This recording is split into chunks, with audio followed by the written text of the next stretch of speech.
Fala pessoal, tudo bem? Então, depois desse longo período de provas, nós voltamos para dar continuidade ao nosso conteúdo de pediatria. E hoje nós vamos falar então sobre paralisia obstétrica, tá? Ou paralisia braquial obstétrica.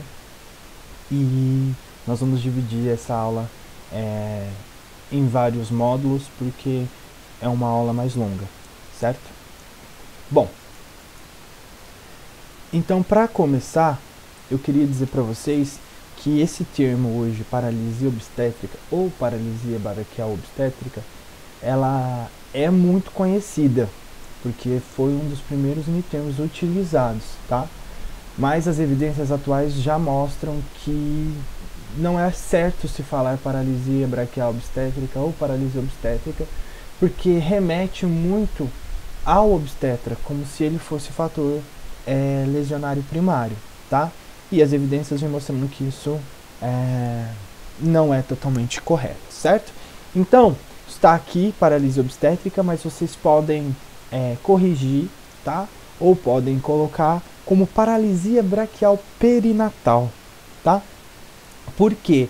Porque quando a gente fala paralisia obstétrica, nós levamos em consideração obstetra e as manobras ou a utilização do próprio fórceps.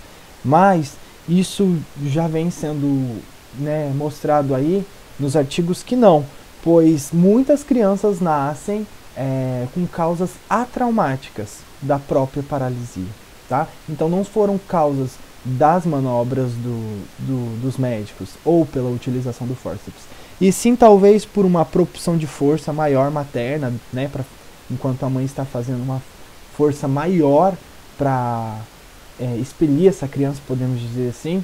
Isso pode ocasionar em causas de trauma não obstétricas, uma rotação deficitária do feto, né?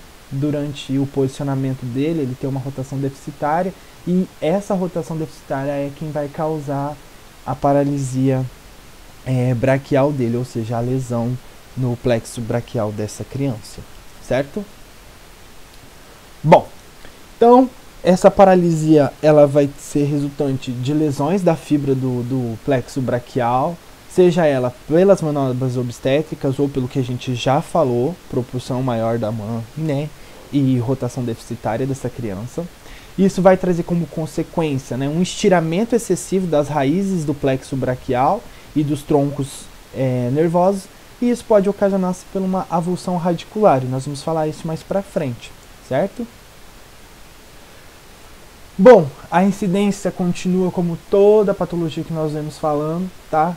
Em Nova York nós temos um registro científico de 1938, que era 1,56 a cada 1.000 nascidos vivos, é uma porcentagem baixa, né? Em 62, novamente, a gente teve uma incidência mais baixa ainda, de 0,32 para cada 1.000 nascidos vivos, tá? E aqui nós temos uma pesquisa que fala sobre os países desenvolvidos e a incidência de trauma obstétrico, tá? Então ele varia de 0,42 a 3 casos a cada 1.000 nascidos vivos. E aqui não tem predominância de sexo, tá? A lesão do plexo superior ele vai corresponder de 75% a 80% dos casos. A gente vai ver que nós temos divisões de lesões, mas já adiantando que lesão do plexo superior ela é a mais comum, tá? E ele está falando sobre uns sintomas, né, como fraqueza e debilidade motora, que vão estar expressas ali numa taxa de 0,4 a 5 a cada 10 mil nascidos vivos, tá? Bom, no Brasil, gente, como a gente sabe, não tem uma incidência que mostre a real, tá? Mas acredita-se que no Brasil ela tem uma taxa menor, porque o Brasil fica lá no ranking dos países que mais nascem crianças por parto cesárea. Então isso também diminui a incidência dessa criança nascer com paralisia braquial perinatal, correto? Ainda falando sobre a incidência, então tudo que eu já falei para vocês.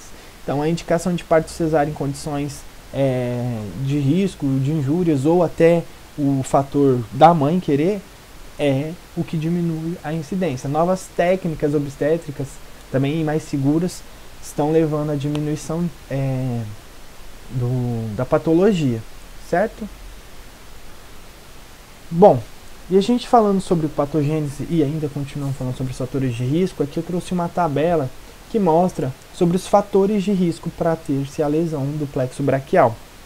Então elas são divididas em maternos, fetais e intrapartos. Então, como vocês podem visualizar, os maternos estão correlacionados à idade da mãe, as características anatômicas da pelve dessa mãe. Então vocês vão ter GO e vão observar que as mulheres têm uma diferença anatômica da pelve, podem ter patologias na pelve que podem levar então a um aumento de incidência de crianças com paralisia obstétrica. Desculpa, paralisia do plexo braquial, tá? Diabetes gestacional, eclâmpsia, pré-eclâmpsia, o excesso de sedação durante o parto, né, o que vai dificultar o processo do bebê e resultar nele uma hipotonia. Isso pode deixar então a criança mais frágil durante as manobras do parto, levar então ao estiramento. Recém-nascidos grandes para a idade gestacional, então assim, crianças com média de 4, 5 quilos, né, crianças acima do peso, e recém-nascidos pequenos para a idade gestacional, então assim, muito grande, muito gordo, e as crianças que têm apresentação pélvica, né, que são pequenas e têm uma apresentação pélvica no nascimento. Para quem não sabe, a apresentação pélvica é o formato em que essa criança apresenta-se durante o parto. Então o médico fala assim, o bebê encaixou, então ele já tem uma apresentação cefálica, porque essa criança vai nascer pela cabeça. Essa criança está com uma apresentação pélvica, então ela não vai nascer pela cabeça. Talvez ela esteja com a cabeça para cima e ela vai nascer primeiro pelas nádegas. Então tem tudo isso. A apresentação pélvica está relacionada à posição em que o bebê está durante o momento do parto, ok? Nós temos também o intraparto, então ali a apresentação cefálica anterior no parto vaginal está associada à macrosomia fetal, tá? E a distócia, gente, distócia de ombro, né, ou distócia, é quando a gente vai ver ali melhor, deixa eu ver aqui. Distócia, então, é uma das complicações obstétricas que acontece durante o parto, e é quando o ombro da criança ele fica preso na parede vaginal, ou seja, na parede pélvica, e durante o tracionamento, com 60 segundos a mais, ou mais que isso, nós temos já atraso entre a cabeça e a passagem dos ombros. Então isso pode levar a um estiramento do plexo braquial e dificultar a passagem do restante do corpo, ou seja, da cintura escapular, dos pés, do tronco, tudo isso, certo? Então a distócia do ombro é isso, é quando nós temos então a passagem, a dificuldade onde o ombro da criança apresenta-se impactado na sínfise púbica materna ou na parede pélvica, e quando eu tenho tracionamento de no mínimo ali 60 segundos, eu posso ter então essa lesão por estiramento, tá? Normalmente a distócia vai ocorrer quando há uma anteriorização do ombro desse feto, e isso vai implicar no quê?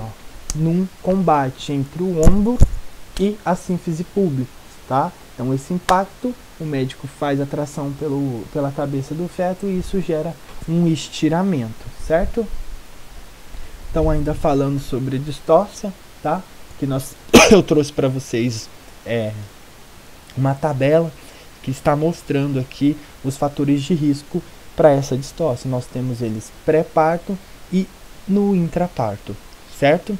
Normalmente ela acontece de 0,5% a 2% dos casos, tá? E normalmente essa porcentagem também é o que vai ter algum tipo de sequela, ok? Bom, além disso, nós temos os acometimentos das estruturas nervosas, né? Isso aqui vocês já devem ter visto, mas quando nós temos a lesão, nós podemos ter esses 3 tipos de lesão dentro do plexo braquial. Nós podemos ter, então, desculpa, a neuropraxia, tá?